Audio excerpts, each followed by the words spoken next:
జై శ్రీరామ్. శ్రీరామ రక్షా స్తోత్రం. ఇది జనవరి 22కు 1,08,000 మందికి చేరుకోవాలని సంకల్పము.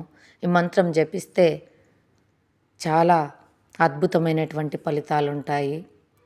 శ్రీరామ జయ రామ జయ జయ రామ, శ్రీరామ జయ రామ జయ జయ రామ, శ్రీరామ జయ రామ జయ జయ రామ, శ్రీరామ జయ రామ జయ జయ రామ.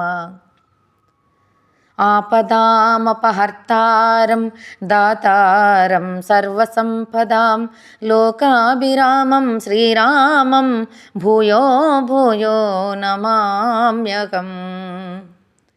శ్రీరామ రామ రామేతి రమే రామే మనోరమే సహస్రనామ తత్తుల్యం రామనామవరాననే.